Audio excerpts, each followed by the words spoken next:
शांति। ये 8 जनवरी 2022 की मुरली के ऊपर कुछ विचार हैं। दो मुख्य संबंध हैं स्व उन्नति के लिए। शिव बाबा के साथ हमें अपना शिक्षक और गॉडी स्टूडेंट का संबंध जोड़ना है, और दूसरा कि शिव बाबा हमारा रूहानी सर्जन है, हम उनके पेशेंट हैं। आत्मा को बाबा हेल्थ और वेल्थ दिलवाता है, और इस संगम युग पर बाबा हमारा सर्जन और शिक्षक बनता है। इन दो संबंध बिना आत्मा की परिवर्तन नहीं हो सकती है। देखो, ब्रह्मा बाबा के लौकिक जीवन में दुनिया में कितनी चेंजेस आई। इंडस्ट्रियल रेवोल्यूशन चालू हो गया था, फैल गया था।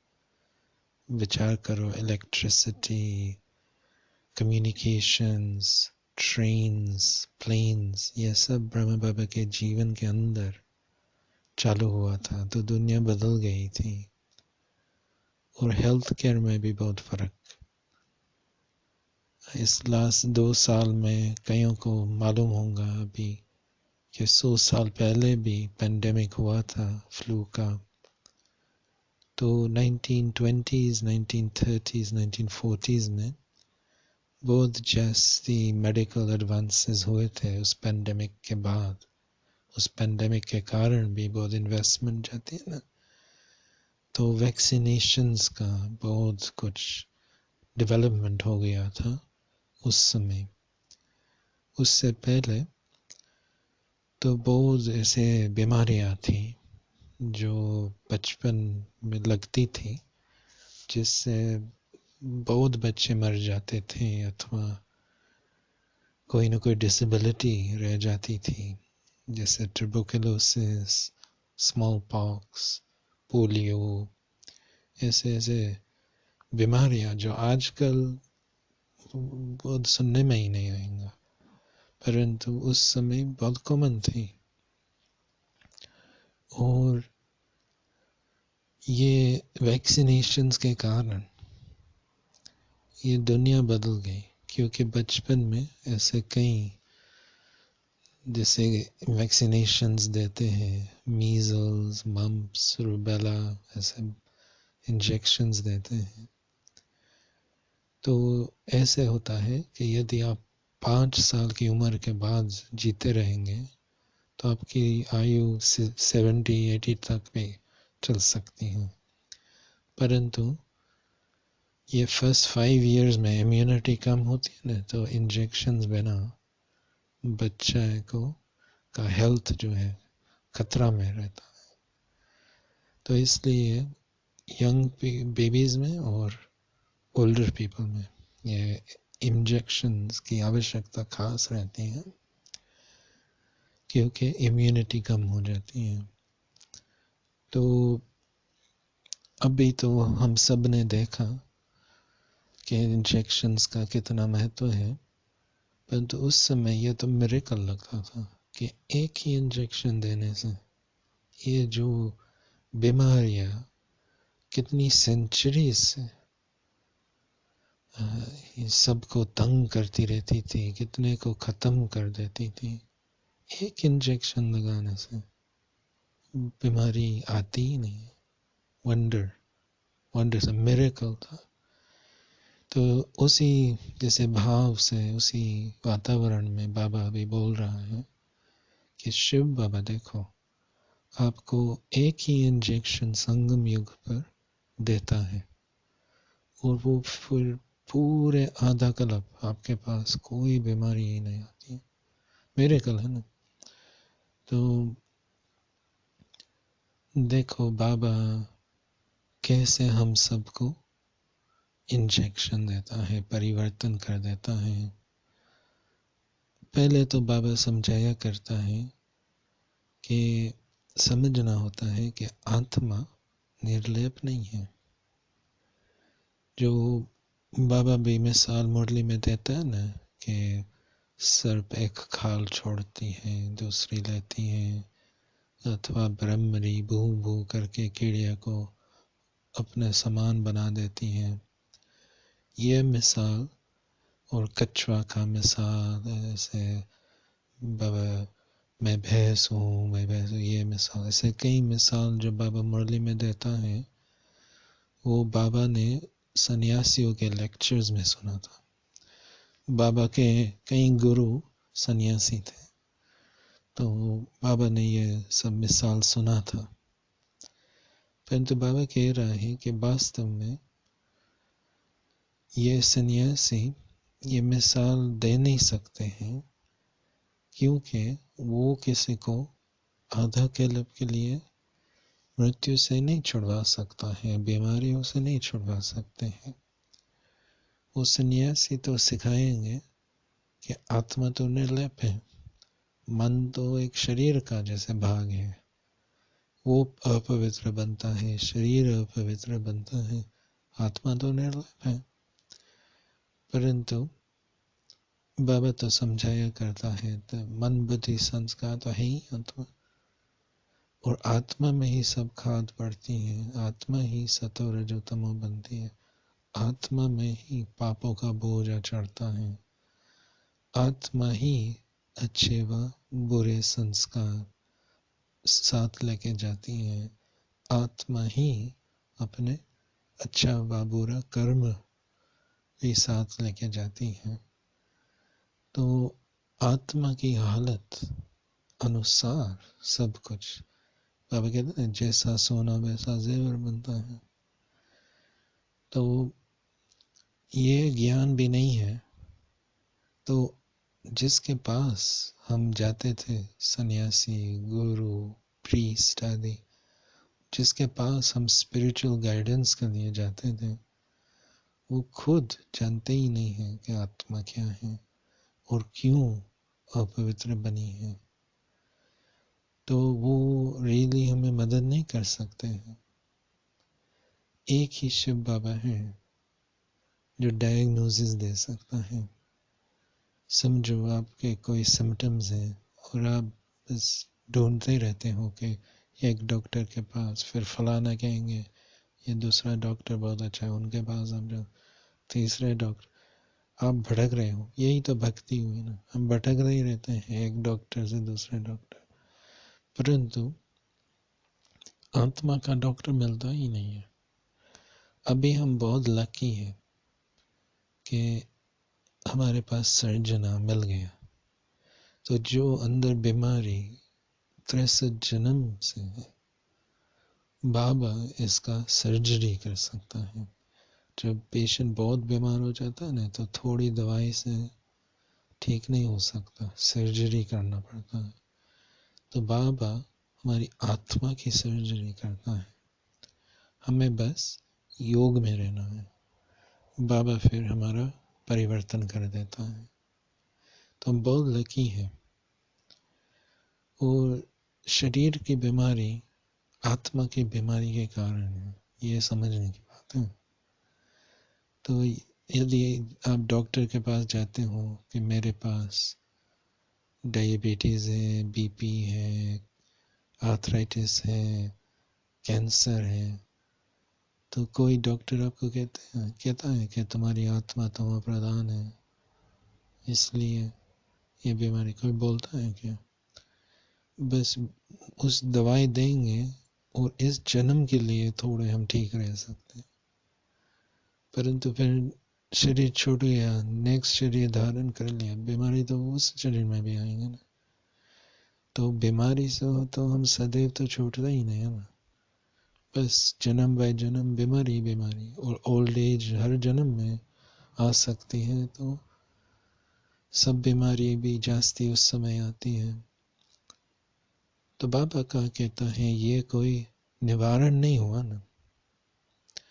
तो कोई दुनिया में डॉक्टर है कि यदि आप के कमर में दर्द है, आर्थराइटिस है, कुछ और बात है, और आप डॉक्टर के पास जाते हो, कोई डॉक्टर आपको कहता है कि तुमने काम कटारी चलाई है ना, इसलिए तुम्हारे पास ये दर्द बीमारी आया। कोई बोलता है क्या? तो शिव बाबा सीधा ही हम सबको ये कारण बतलाता है। तुमने काम कटारी चलाए ना, जब से ये 5 विकार तुम्हारे जीवन में आए हैं द्वापर के शुरुआत में, तब से ये बीमारी भी शुरू हो गई है। तो पूरे आधा कल्प विकार यूज करते करते बीमारी छूट गई है क्या? तो बीमारी इसलिए साथ रहती है। तो आत्मा को निर्विकारी बनाना ही पड़ता है सदा निरोगी बनने के लिए।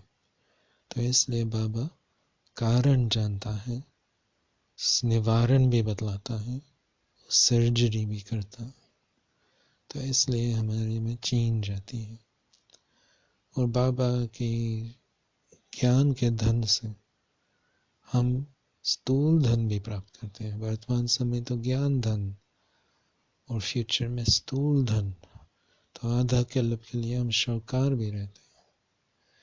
तो बाबा का जीवन मुक्ति का यह वर्षा होता है हेल्थ और वेल्थ का। तो पूरा आधा कल्प बेफिक्र रहेंगे। और लास्ट में वरदान में बाबा ब्रह्मा बाबा का मिसाल हम सब के आगे रखता ही रहता है। तो ये मुरली है 11 नवंबर 89 की, जो कुछ सप्ताह पहले सुनी थी, जो दिव्यता के खजाने पर मुरली चलाई थी। तो बाबा ने कहा था कि ब्रह्मा बाबा ने सब साधारणता को समाप्त कर दिया था। तो दिव्यता तुम्हें अभी धारण करनी है, जिसको बाबा दूसरे शब्द में रॉयल्टी कहा कहता है कि तुम्हारी दृष्टि, वृत्ति, बोल, चलन में, सब में आप रूहानियत लाओ, दिव्यता लाओ। तो मुख्य है दृष्टि, ठीक है ना? तो हमें दृष्टि का परिवर्तन करना है, तो फिर वृत्ति का भी परिवर्तन हो जाएगा, भावना का भी परिवर्तन हो जाएगा। तो भावना परिवर्तन हो गई, वृत्ति परिवर्तन हो गई, दृष्टि परिवर्तन हो गई, तो सब जैसे दिव्य बनता जाएगा। Om Shanti. Om Shanti. These are some thoughts on Baba's Murli of the 8th of January, 2022. During Brahma Baba's lifetime, the world changed so much. So many inventions of science, the Industrial Revolution, and in this last couple of years, I think a lot of people have become aware that vaccinations were invented mainly in the 1920s and 30s. There was a Spanish flu pandemic after the First World War, and then science began to really make a lot of progress with dealing with a lot of illnesses. Things like tuberculosis and polio and smallpox, these were big killers for generations previously. Brahma Baba, Dadi Janki, they'd had tuberculosis as children, and so many different illnesses that were big threats at that time were being cured just with one injection. Generally, if a child lives beyond the age of 5, then they're likely to live until they're 70. But throughout the Iron Age, it was actually very normal for most children not to make it till 5 years old. So these injections were such big lifesavers, and it's just a miracle that one injection can achieve so much. And then of course we have injections for many things, of course insulin for diabetes or maybe for anesthetics. And it really is amazing how just one simple thing seems to be able to have such a big effect. And then we've all become familiar with vaccination injections again. in this last year and how they can save so many lives. So Baba is invoking that type of example for what Shiv Baba provides. The two main relationships that we have to develop with Shiv Baba in order to transform ourselves is Baba as the teacher and Baba as the surgeon. As the teacher, Baba is reforming us, so we have to be open to learning and accept that Baba is the ocean of knowledge. And there must be things that we don't know that he can see, and so we're humble enough to let go of our own arrogance of knowledge, and that we are willing to learn and be a godly student.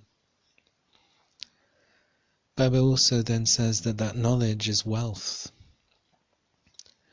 And so it's wealth, spiritual wealth now for us, but it actually becomes physical wealth in future births.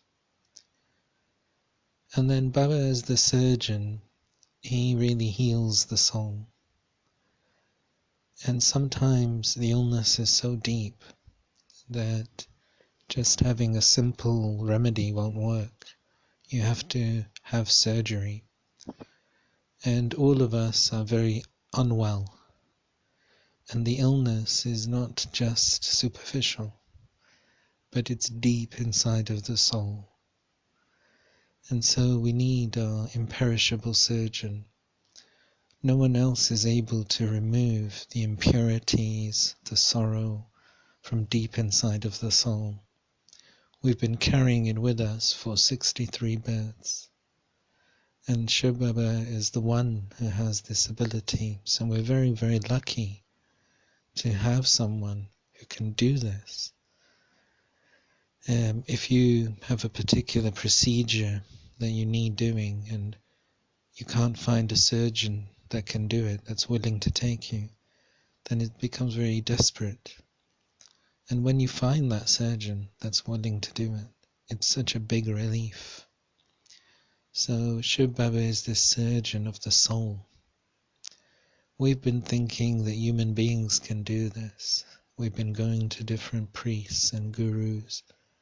No one can do this. We've been praying, we've been trying so many things. No one can do this. The sorrow just carries on inside of the soul. The impurity carries on inside of the soul.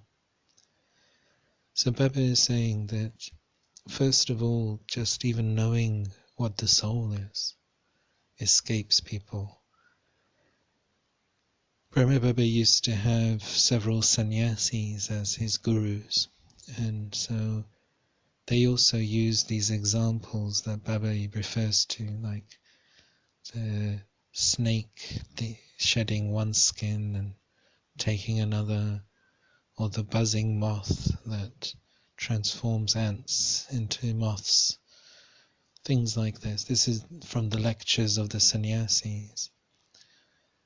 But Baba is saying that they also teach that the soul is immune to the effect of actions. This word is nirlep. Lep means impact, effect, LEP, and so nir, N-I-R, means without. So they teach that the soul is just ever pure, unchanging. There's no effect. The effect is just on the body, and that the mind is sort of part of the body, really. But Baba says the mind, intellect, and sanskars are the soul. And so the soul takes good and bad sanskars with it, good and bad karma with it. So the soul is the one that's distorting. It's the soul that goes through the stages of sattva, raja, and tama.